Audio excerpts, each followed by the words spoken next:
Bharatiya Janata party और NDA के हमारे सभी सहयोगी दलों के पदाधिकारीगण, भारी संख्या में उपस्थित इस मोगरा बादशाहपुर के उपस्थित मेरे सभी बहनों और भाइयों, आज मुझे एक बार फिर से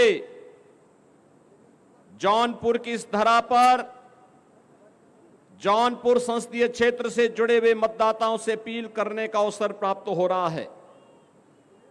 बहनों और भाइयों, इस विद्यालय में मुझे इससे पहले भी आने का अवसर प्राप्त हुआ था और तब विद्यालय के संस्थापक की मूर्ति के अनावरण कार्यक्रम के साथ ही अन्य समारोहों के साथ मुझे जुड़ने का अवसर प्राप्त हुआ। आज मुझे आप ही की इसी माटी के सपूत और जिन्होंने यहां पर एक सामान्य परिवार में जन्म लेकर के अपने परिश्रम से, अपने पुरुषार्थ से मुंबई में, महाराष्ट्र में अपनी एक पहचान बनाई, ऐसे कृपा शंकर के लिए, आपकी कृपा के लिए अपील करने के लिए आपके बीच में आना पड़ा है। बहनों और भाइयों, लोकसभा चुनाव के अब तक के 5 चरण संपन्न हो चुके हैं और मैं आपसे कह सकता हूं पूरे देश के अंदर एक ही धूम मची है, एक ही लहर है, एक ही नारा गूंज रहा है, एक ही स्वर में पूरा देश बोल रहा है, वह है कि फिर एक बार, फिर एक बार, फिर एक बार और अब की बार 400 पार। 400 पार की बात होती है। बहनों और भाइयों, सबसे जो बुरी स्थिति होती है वो समाजवादी पार्टी की होती है, क्योंकि ये पार्टी तो एक क्षेत्रीय पार्टी है, कुल 60-62 सीटों पर चुनाव लड़ रही है और प्रदेश के बाहर मध्य प्रदेश में इसने खजुराहो में नामांकन किया तो प्रत्याशी अपना नामांकन ही गलत भर दिया और कोई लड़ने के लिए नहीं मिला। और अब तो समाजवादी पार्टी की और कांग्रेस की स्थिति क्या है ये आप देख रहे होंगे। आप सोचो, जब सत्ता से कोसों दूर हैं तब वो अपने नेता का सम्मान नहीं कर पा रहे हैं। रोज भगदड़, रोज अराजकता, रोज मारपीट, आपस में नूरा कुश्ती समाजवादी पार्टी के अंदर आप देख रहे होंगे। बहनों और भाइयों, जब इस सत्ता में रहे होंगे तब इन्होंने उत्तर प्रदेश की जनता का खून कैसे चूसा होगा, कैसे शोषण किया होगा, यह किसी से छुपा हुआ नहीं है और इसीलिए मैं आपसे अपील करने के लिए आया हूं। मैं इसीलिए आपसे अपील करने के लिए आया हूं। लोकसभा चुनाव के 5 चरणों के माध्यम से आज भारतीय जनता पार्टी 400 पार के लक्ष्य को प्राप्त करने की ओर तेजी से अग्रसर हो रही है और इस 400 पार के लक्ष्य में हमें जौनपुर सीट भी चाहिए। इसी के लिए आपसे अपील करने के लिए मैं आपके बीच आया हूं। वैसे जनता जनार्दन स्वयं इसका जवाब दे रही है।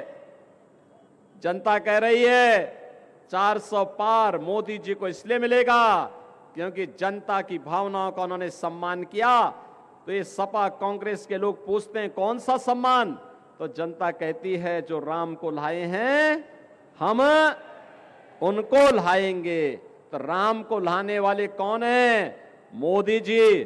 और 500 वर्षों का इंतजार समाप्त कराने वाले कौन हैं? मोदी जी।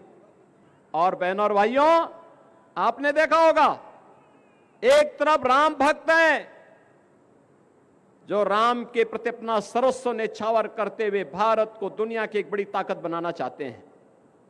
दूसरी तरफ रामद्रोही हैं, वे राम का तो विरोध करते ही करते हैं, लेकिन राजनीति के इस हद तक गिर जाते हैं कि अब भारत का ही विरोध कर रहे हैं। क्या कहते हैं ये लोग? कहते हैं कि पाकिस्तान को धमकी मत दीजिए, उसके पास एटम बम है। हमें आश्चर्य होता है, अबे दाने दाने के लिए मोहताज पाकिस्तान की धमकी भारत जैसे बड़े देश को देते हैं जो दुनिया की सबसे बड़ी उभरती हुई अर्थव्यवस्था है। तनिक भी शर्म नहीं आती है कांग्रेस और समाजवादी पार्टी के नेताओं को, तनिक भी कोई संकोच नहीं होता है। और बहनों और भाइयों, जहां भी कांग्रेस ने अपने पार्टनर ढूंढे हैं, ढूंढ ढूंढ करके जितने भी दागी दल हैं, भ्रष्ट दल हैं, परिवार के दल हैं, इन्हीं सभी दलों को इन्होंने चुनावी मैदान में उतार करके पूरे देश के अंदर अव्यवस्था और अराजकता का जैसे ठेका सा ले लिया हो। लेकिन भारत जान रहा है, पूरा भारत जान रहा है, मोदी जी के नेतृत्व में हमने बदलते हुए भारत को देखा है। एक ऐसा भारत जिस भारत ने आज दुनिया के अंदर अपनी धाक जमाई है। आज दुनिया में भारत का सम्मान बढ़ा है, भारत की सुरक्षा पुख्ता हुई है। बहनों और भाइयों, पूरे देश के अंदर आज आप विकास के नए नए कार्य देख रहे होंगे। कहीं आईआईटी बन रहे हैं, कहीं आईआईएम बन रहे हैं, कहीं एनआईटी बन रहा है, कहीं पर ट्रिपल आईटी बन रहा है, कहीं पर one district one medical college बन रहा है, कहीं पर हर घर नल की योजना के माध्यम से हर परिवार को शुद्ध आरओ का पानी दिलाने की कार्रवाई आगे बढ़ रही है। बहनों और भाइयों, ये लगातार आज देश के अंदर पिछले 10 वर्ष में मोदी जी ने जो कायाकल्प किया है, विकास भी हो रहा है, इंफ्रास्ट्रक्चर के बड़े बड़े कार्य हो रहे हैं, कहीं हाईवे, कहीं रेलवे। रेलवे में भी आपने देखा होगा वंदे भारत, अमृत भारत, नमो भारत के नाम पर नई नई ट्रेन आ रही हैं और गरीबों के कल्याण के लिए भी कितना कार्य हो रहा है। मैं तो कहूंगा बहनों और भाइयों, एक और भारत है मोदी जी के नेतृत्व में 80 करोड़ लोगों को फ्री में राशन दे रहा है, और दूसरी तरफ पाकिस्तान है 23 करोड़ लोग भूखों मर रहे हैं। वहां पर 23 करोड़ की कुल आबादी, और वह भी भूख से मर रही है। इसीलिए मैं आपसे कहना चाहूंगा, जो पाकिस्तान का राग अलाप रहे हैं, 4 जून का उनका बोरिया बिस्तर बंद करके पैक करके उनको बोलो जाओ पाकिस्तान, भारत पे बोझा मत बनो, पाकिस्तान में जाके भीख मांगो। बहनों और भाइयों, एक तरफ भारत अपने 80 करोड़ लोगों को फ्री में राशन की सुविधा का लाभ दे रहा है, दूसरी तरफ पाकिस्तान में भूख से बिलबिलाते पाकिस्तानी लोग आपके सामने हैं। जितनी पाकिस्तान की आबादी है, उससे बड़ी आबादी को भारत ने पिछले 10 वर्ष में गरीबी रेखा से उभारने में मदद की है। 25 करोड़ लोग गरीबी रेखा से उभरे हैं भारत के अंदर। 60 करोड़ लोगों को आयुष्मान भारत में 5 लाख रुपए की आयुष्मान भारत की सुविधा प्राप्त हो रही है। और मोदी जी ने घोषणा की है, इस बार आएंगे 70 वर्ष से ऊपर के हर व्यक्ति को फ्री में आयुष्मान भारत की सुविधा का 5 लाख रुपए हर वर्ष उपचार की सुविधा उपलब्ध करवाएंगे।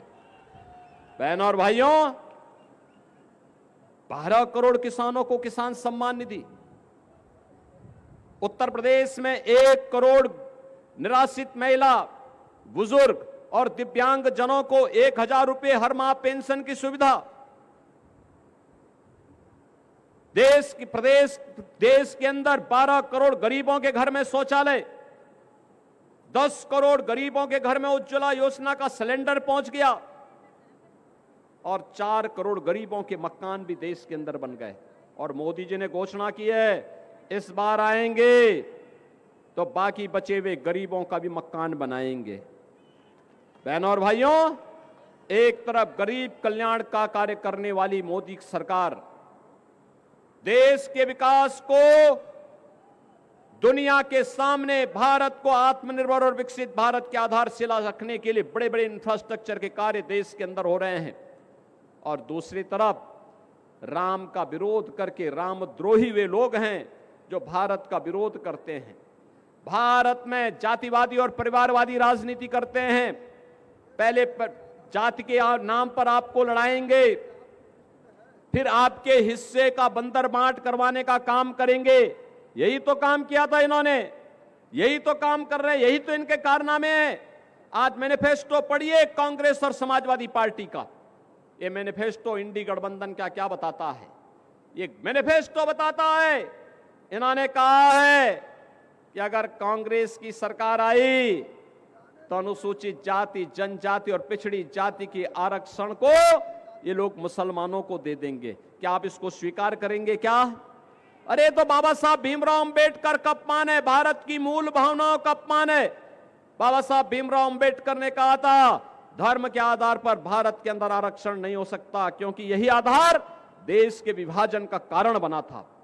और दूसरा, ये लोग क्या करना चाहते हैं, इनसे पूछा जाता है क्या करेंगे, तो बहनों और भाइयों ये कहते हैं एक झटके में, क्या कहते हैं कि जैसे ही सत्ता में आए तो गरीबी हटा देंगे। कैसे हटाएंगे, कहते हैं एक झटके में हटाएंगे। कहा एक झटका कैसा, कहा साहब हम लोग ये करेंगे कि सभी लोगों की संपत्ति का सर्वे करवाएंगे, और संपत्ति का सर्वे करवाने के बाद इनके द्वारा कहा जाता है कि संपत्ति का सर्वे करवाने के बाद यह उस पे एक वरासत टैक्स लगाएंगे। वरासत टैक्स का मतलब आप जान रहे हैं, आपके बाप दादों ने, आपके ग्रैंडफादर ने, आपके फादर ने जो संपत्ति अर्जित करके आपको वरासत के रूप में दी है, इसमें से आधी संपत्ति ये कांग्रेस और समाजवादी पार्टी के लोग ले लेंगे। फिर ये पाकिस्तान, बांग्लादेशी घुसपैठियों को, रोहिंग्या को बांटने का काम कर देंगे इसी संपत्ति को। क्या अपनी संपत्ति में आप क्या इनको बंदर बांट करने देंगे? क्या आपके बाप दादों की खून और पसीने की कमाई में क्या ये लूट मचाएंगे? क्या इनको सेंधमारी करने की छूट देंगे क्या? और दूसरा बहनों और भाइयों, मैं इसीलिए कहता हूं कि कांग्रेस और समाजवादी पार्टी के अंदर उनका घोषणा जो कहती है, वो ये कहती है कि हम वरासत टैक्स लगाएंगे। ये वरासत टैक्स कुछ और नहीं, ये औरंगजेब का जजिया कर है, जजिया कर। क्या जजिया कर देंगे? अरे स्वतंत्र भारत है, जजिया कर औरंगजेब ने लगाया था। औरंगजेब मुगलों का सबसे क्रूर बादशाह था। औरंगजेब ने अपने भाई की हत्या की। औरंगजेब ने अपने बाप शाहजहां को कैद कर दिया था, और शाहजहां ने अपनी जीवनी में लिखा है कि ऐसा कमबख्त पुत्र किसी को प्राप्त न हो। उसने कोसा है, उसने कहा औरंगजेब के बारे में शाहजहां ने लिखा है कि इससे ऐसा कमबख्त पुत्र किसी को पैदा न हो। और कोसते हुए औरंगजेब ने कहा था कि तुमसे अच्छे तो ये हिंदू हैं जो जीते जी अपने बड़े बुजुर्गों का सम्मान करते हैं और मरने के बाद भी अपने परिवार, अपने पूर्वजों को श्राद्ध और तर्पण के माध्यम से जल देने का काम करते हैं। लेकिन दुष्ट औरंगजेब, तुमने तो मुझे एक एक बूंद पानी के लिए तरसाया है। बहनों और भाइयों, ये जजिया कर जो था औरंगजेब का, ये हिंदुओं पर लागू होता था।